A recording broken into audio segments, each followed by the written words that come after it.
Welcome to Smack Talk. As always, there's going to be a link down below to credit WWE for me getting this information.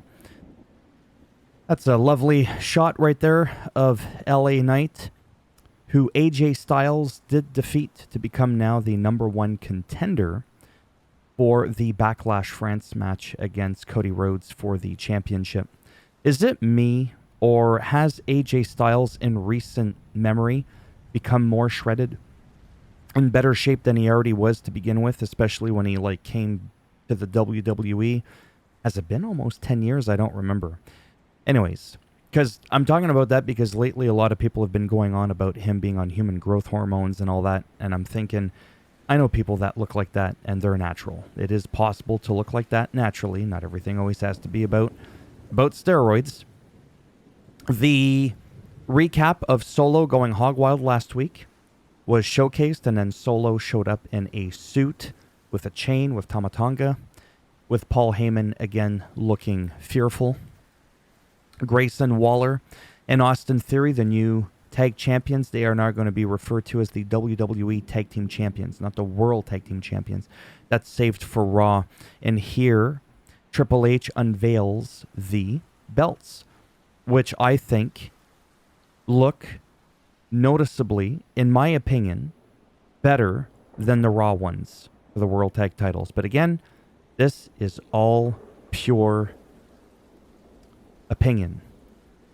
Wrestling champion, tag team, could have done a little something more with the WW, with the globe in the back again. Could have had some green, some blue to help contrast it. Maybe like a little faint red outline in the W. What do I know? I'm nitpicking. I like it. Okay? I like it. Am I allowed to talk a little shit? Of course I am. So there's that. And then right after that, we had the fatal four-way tag team match for the #1 contender again. And the Street Profits won. They faced off against New Catch Republic, Legado del Fantasma, and AOP. This was a really, really good match. I really, really enjoyed this. Just everybody was showcasing something, and it was just very, very entertaining. And while a lot of the moves were going on, and I might make a video on this, I want to touch on something here. When you have these fatal four-way tag team matches, or just anything like a Royal Rumble, a Battle Royal, where there's a bunch of people just going hog wild all over the place, it could be so devastating. And I talk about that because I'm going to try and get to the point here. I did some research for some unknown reason. It was like 3 o'clock in the morning. I was like, how's Marty Jannetty doing? And I had completely forgotten about that time he had broken and paralyzed someone's neck. Well, actually, it wasn't his fault, which will be the topic of discussion in that said video. And it was all over a very, very simple misunderstanding. And I'm like, wow. Like you start to really realize sometimes the risk and how everybody's got to be on board and know what's up, understand the moves. And when everything's coming at you from all different angles, it could be pretty scary when you know how dangerous it can be. And I don't think sometimes people understand that. Anyway, so it made me appreciate that because these people are incredibly talented. Where was I going with this? Backstage, there was a normal interview with Bayley, talking about being champion, chatting with Byron Saxton. I really, really like and love this version of Bayley. Then we had backstage Solo and Paul Heyman. They were looking for Kevin Owens. Paul Heyman looked visibly shook. Camera person following Solo from backstage to the ring is cool. I love it. They've been doing that lately. Paul speaks as the crowd erupts. We want Roman. He's on a TV set or doing something. He's going to be gone for a while. Rumor has it, as per WWE, when you look at their live events, he's going to be coming back the SmackDown before SummerSlam, which would seem weird to do.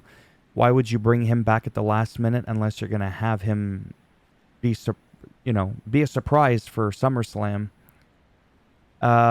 Wow, that's still quite a few months away. I hope we don't have to wait that long. It's the same thing with Gunther's going to be coming back soon.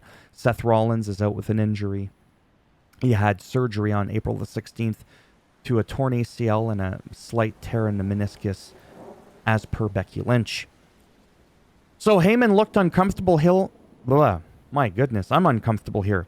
Heyman looked uncomfortable as he was on the microphone, and Solo vigorously grabbed the microphone from him and basically called out his MFT, My Family Tree. I don't know what it stands for. Tamatonga came out with Kevin Owens, all beaten as you could see here. You can watch the whole 10-minute ordeal, actually. And it was nice because it showed Kevin Owens being able to fight back, but what really pissed me off is nobody came out. There was no Jimmy Uso. There was no Cody Rhodes. There was no Jay. There was just like nothing. There was just absolutely nothing. And that kind of really bothered me because when you think about it, Cody Rhodes is a SmackDown superstar first and foremost. And just give me a minute here. My phone's beeping. I was being asked what I wanted to eat. That's important. What the hell was I saying? I can't go back and watch what I was just saying. No, Cody is first and foremost, like I said, a SmackDown superstar. So I'm surprised he didn't come out. You know what I mean? It could have just been a little bit more, is all I'm saying. I'm not saying you got to like unload and everything's got to be this crazy event every single time. But I wish they would have just added a little wee bit more. But they didn't. Somebody to come out to the defense, even if they get beat down, whatever. Just something. But, you know, what do I know? Santos Escobar defeats Carlito after a low blow. I've been waiting all day to say that.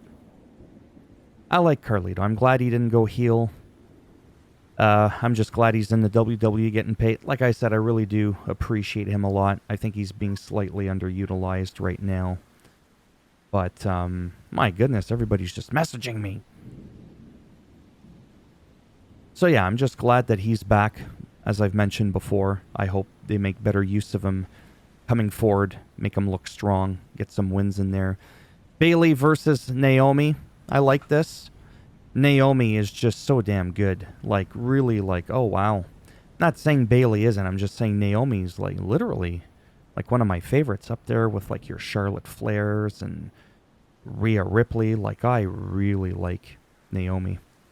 And I very much, very, very much appreciate Bayley as well. Oh, it did end in a no contest. I said DQ because, right, Tiffy Time came and shredded her stuff and attacked both people. And I'm thinking, you know what? That just ruins the moment. Obviously, it's not a personal attack on her. It's scripted. I want you people to understand that. You people. I always say you can do that, but once... And the winner, ding, ding, ding, and then boom, she comes in. Once in a while, sure, do this, whatever. I just hate match interruptions. They just piss me off. I like a decisive winner, but that's just me. That's just my personal, you know what I mean? Now to end it, how far am I in my video? Oh my God, it's under 10 minutes. Jesus, Murphy. Never mind The Rock. Sad news for me personally. Okay? Jinder Mahal was released during SmackDown, which is why I'm tying it in with this video, because this actually happened during SmackDown. Behind the scenes, Jinder Mahal was let go. Indus Shears, Veer, and Sangha were both let go as well, along with Xia Li and NXT superstar Zion Quinn. Not going to pretend to know who he is, because again, I don't watch NXT. And this just makes me sad, because... like, they're all free agents in 90 days. I hate that no-compete clause bullshit. It's like, you let them go. You didn't want them. Let them find somewhere else where they are appreciated. He's been let go from the company before, then brought back. They made him a champion. I really do feel like Jinder Mahal and the Indus Shear thing could have been a big thing. They could have absolutely been tag team champions. I was saying this for a long time, that we need more people in the tag team division. And it's cool to have like Austin Theory, Grayson Waller, and, you know, Awesome Truth, R-Truth, and The Miz, like singles competitors being thrown back in, or being thrown in for the first time as a tag champion, or as a tag team, sorry. But to me, Indus Shear, like, they were big, they were imposing. It was just good overall for business, I truly felt like. And I liked how that moment he had not long ago with The Rock, where he was talking about wanting to chase the championship. I just really, really appreciate Jinder Mahal so much, and Indus Shear. Not to say that I don't appreciate Xia Li, but with all due respect, I just didn't have much emotional attachment to her. I saw her like twice when she got called up to Raw. We saw her just a couple times.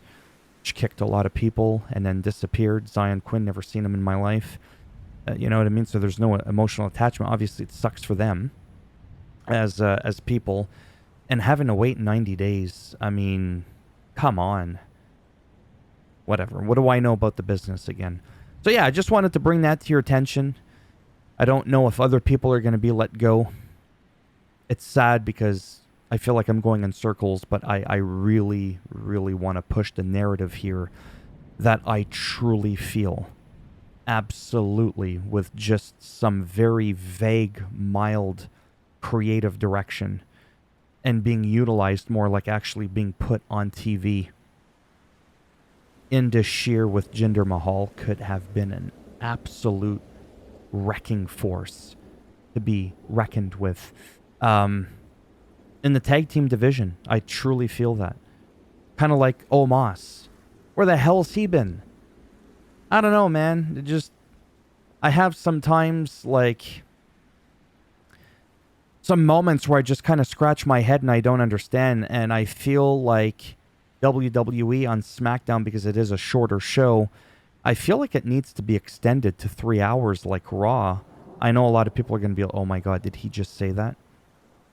Maybe an extra half hour. Throw in a little bit more women action. Throw in maybe a little bit more tag team division action. Something. Could have utilized these people. But anyways, I'm rambling enough as it is. I don't have anything else to add. As always, if you want to subscribe, still under 12 minutes. Wow, that's a record. Thumbs up if you liked the video. You get the drill. It helps with the algorithm and all that yada, yada, yada people talk about. Been watching too much Seinfeld about the... Anyways. Thumbs down if you didn't like the video. And this is what I look like until I wake up in the morning, by the way. Thumbs down if you didn't like it, and you'll get a Solo Sokoan spike right in the rectum. And if you want to subscribe to the channel, exactly. Naturally, that would be great, but if not, thanks for stopping by anyways. Take care. Maybe I'll see some of you in the next one. That's Jamie Noble. And I believe that's Orlando Jordan. But yeah. It's going to be interesting to see where this goes with Roman, just the whole thing, the bloodline. I'm really excited for the future. Bye for now.